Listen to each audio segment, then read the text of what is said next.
What is going on, guys? Chris here with Flyest Adventures, and today we're going to do a little bit of a review video. I'm pretty excited for this one. So I noticed this when I was scrolling through Amazon. I was trying to actually get a hold of a dock demon. Didn't really pan out, but you know, I found something a little bit similar, so we're going to check it out. So what I got here today is a Zebco Rambler series, and this is the telescoping version, and I believe this goes up to like 5 feet or something like that. Pre-spool with some 8-pound test line, and I'll tell you what, for mono it doesn't look too bad. I'm sure I'm not going to keep it forever, but we'll use it for now. I like the color. You know, it's different. I don't really like that it's all hard plastic down here, but you know what, for 25 bucks or however much I spent on it, that's not that bad. But what I do like about it is it's got this little carabiner clip and a keeper for the telescoping part. So it'd be a good backpacking rod, you know, good travel rod. You go out with a girlfriend and want to backpack a little bit, but don't want to make it seem like you're trying to fish, but you still got a rod. So hopefully today we can get into some on that bad boy. Man, it is a mess back here. But hopefully we can get into some on that. And we're going to bring some other rods out too. Yeah, this is just a big old mess back here, but that's okay. We'll be fine. But yeah. So one of the reasons though I wanted to do this is because I was scrolling through YouTube to try to find reviews on this Rambler combo, and I could not find any. There was one little one just talking about the specs of it, but not really a full fishing video. So we're not really going to torture test it today, but we're going to, you know, try to get on some big fish. We're over at a pond that I fish quite often that has got some big ones in it. I've got 3 of them over 5 out of here this year, so hopefully we can get into some and, you know, throw some crankbaits and throw some whatever. We're probably going to throw a wacky rig on this just because, you know, it is a shorter rod, and I don't think I'm going to want to throw crankbaits on it all day, but we'll see how it goes. So, you know, stay tuned. Let's get at it. Almost looks like they might have treated this recently. This water is definitely up from the last time I was here, which is a good thing. So like I said, we got our bait casters with us just in case, because there are some pretty big fish in here, but that's not the main ticket of the day. So the main reason that we're out here is to sort through how much crap I have in my bag, apparently. Alright, so the main reason that we're out here is to test out this little Zebco. And I think we're gonna go Texas rig. I think I said wacky rig in the intro, but it's not really a style of choice for me.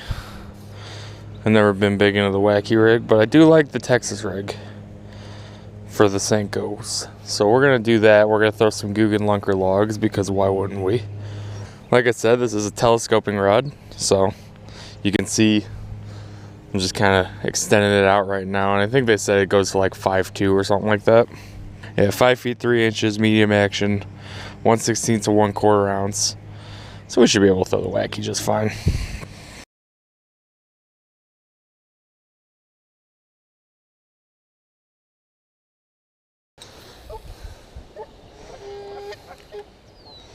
Aw, that poor goose over there is injured.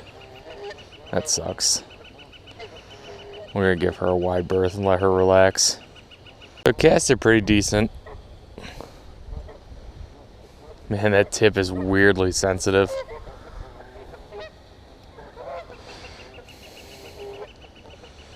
It's almost like you could probably see it. Just the very tip of the rod moves and not much else.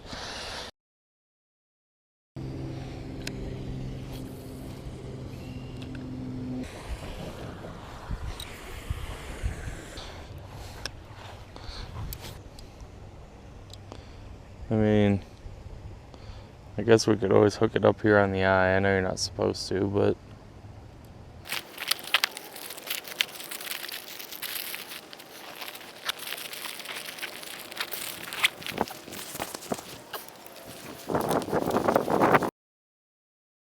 oh hey, there's some bait. That's what the main forage is in here. If you guys can see that. That's a big old gizzard shad. I I keep hearing something splashing over there. I might have to go figure out what it is. I wonder if it's another dying shad. That splashing sounds like it's coming from down over here. Ooh, yep, there it is. I don't know if you can see that, but that's a school of shad. Big ones too. Holy cow. It looks like there's something in here eating them. That might be a catfish.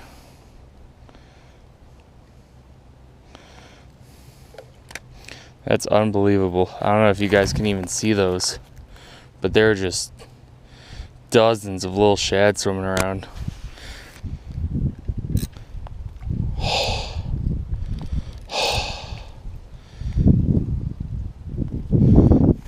It wasn't.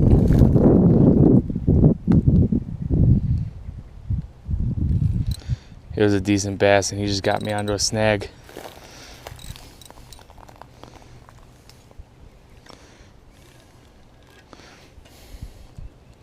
Holy cow. I think that was the big fish I just saw swimming around is what just hit this. I think it's a bass. See if he'll get it again. Well, if I had a little shad lure, I might have one in my car, but there goes that big fish again. That's gotta be a catfish. That is. It's a decent sized catfish that's swimming around these shad. And you would think with all these shad pushed up right here that there'd be some kind of bass or something sitting on the far edge right here.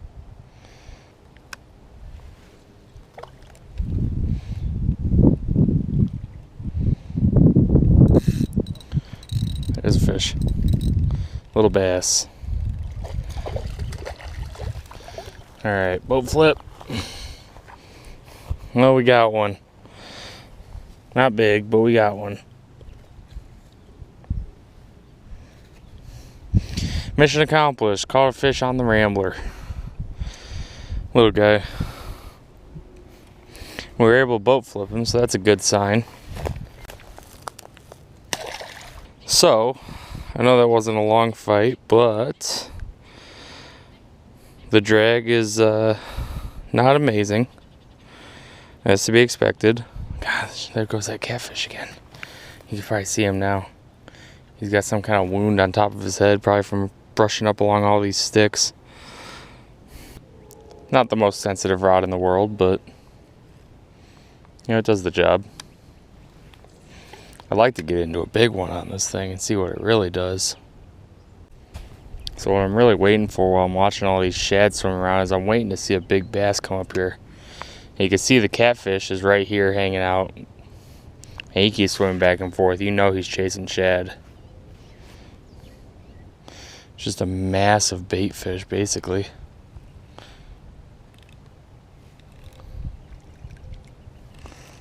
Let's set the hook into another stick. So there's a ton of little action going on right here behind me while I'm trying to line up. So I think I'm going to do is I'm going to go with the real small Aglia for two reasons. One, we may get lucky and catch one of these big shiners. And two, it seems a little more appropriate for this rod. But I think the goal of this rod, for me anyway, is going to be creek fishing. So this bait I know works well over here. It's a Strike King bleeding bait. There we go. I'm throwing that on 10-pound test. Fluorocarbon. I'm not going to throw it yet because I still want to really put this Rambler to the test. So we're going to start with that and that little inline spinner and go from there. I'm going to slow this bait down, let it sink a little bit more. There's a fish. Oh, missed him. Good sign though.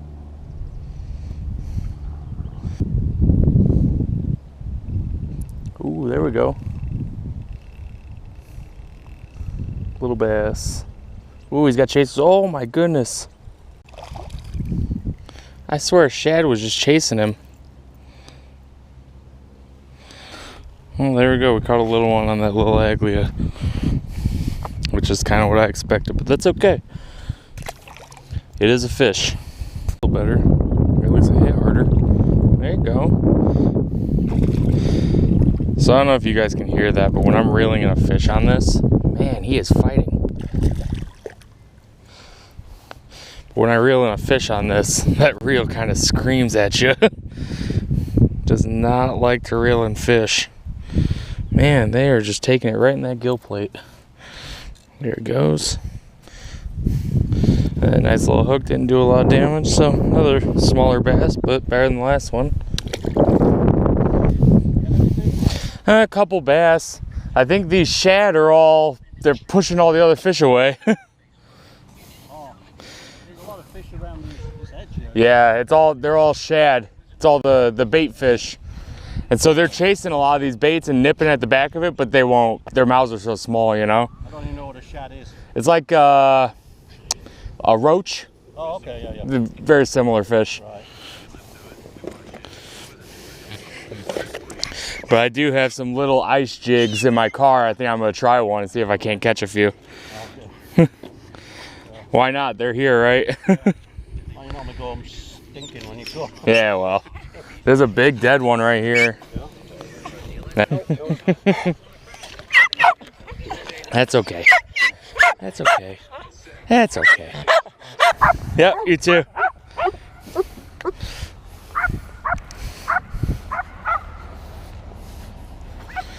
Alrighty, we're gonna go get some ice jigs.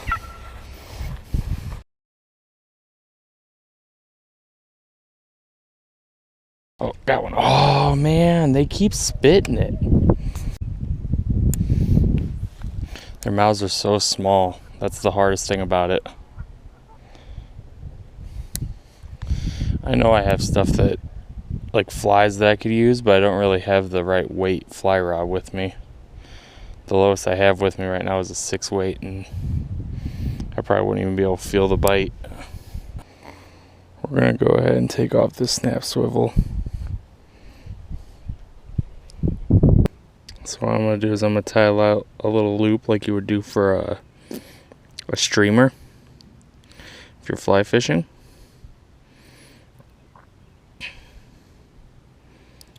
So what that allows is for the spoon to move a little bit more freely, which should hopefully help with hookups and, you know, not breaking the knot or anything like that.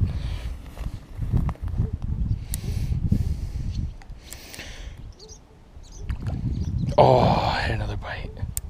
They hit it so soft. Have one. Is that a shad? Another bluegill, I think. It is. It's just another bluegill.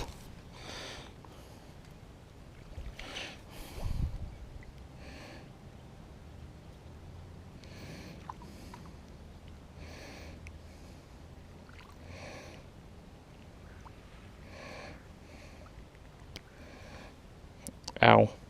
Ow. Dark one. Very dark.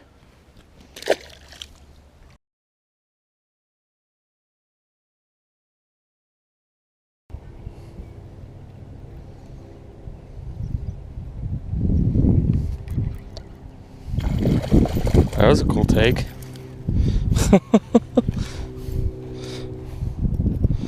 Hope I got that on video. That makes me feel a little better. Man, he got that hook good. Holy cow, dude.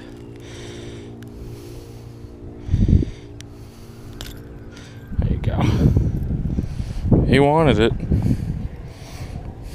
Followed all the way up. Sweet.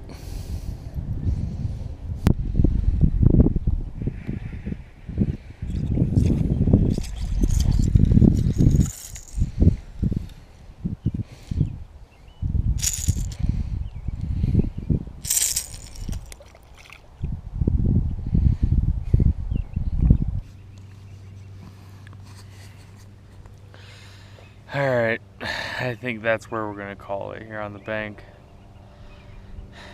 Boy, do I got a mess to clean up. True multi-species mess. But, that being said, I don't really think that the pond turned out the way I wanted it to today. I guess I don't know what I expected with the rain. I've never seen it like this, but you know, happens. Can never be perfect. I mean, I was just here 5 days ago, something like that, and I caught a 5-pounder right off this bank. And now, I mean, there's nothing but little dinks and shad. And that's what I don't understand. I don't understand why the big boys aren't up here eating those shad. I mean, that just looks like a good meal to me. But anyway, back to the topic at hand. So, the Zebco Rambler. Final thoughts? I like it for 25 bucks. If it was 35, I probably wouldn't like it as much.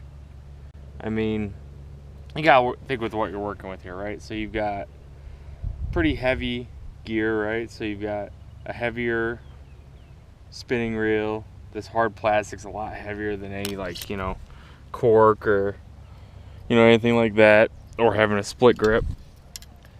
I'm not exactly sure what the blank is made out of. I think it's graphite. It could be fiberglass. It's pretty heavy though. The telescoping rod, so again, you can kind of see there how the tip is bending down way more than anything else on the rod. Maybe that's how these rods are. This is my first telescoping rod. Maybe I just don't know what they're supposed to be like, but not a huge fan of that. But again, for $25, I would pick one up. I mean, I don't know if I would agree that they're for youth fishing. If I was trying to get somebody really into fishing, I'd get them something a little bit nicer than this, something that they're going to enjoy the fight more, be able to cast easier, you know, stuff like that. But as far as having a little creek rod or just something for a travel rod, just in case you want to catch some fish somewhere, I like it. I'll keep you up to date on how it handles because I plan on using it more in the future. Not just buying it to give it away or throw it away. I'm going to actually use it, but wanted to kind of give you my thoughts on it. So, you know, if you're into stuff like this, I definitely recommend it. They do have a couple different sizes. I think the Wilder is a smaller size, different color scheme. As far as my intentions for using it like a dock demon in small creeks, not sure if that's going to be ideal, but you know, we'll probably try it out. Maybe have some videos on that coming up. But anyway, thanks for sticking with it. Sorry I didn't catch anything amazing. Sorry the shad kind of ruined the day, but hey, we caught some bass. It's not a total failure, right? Alrighty, we'll see you on the next one.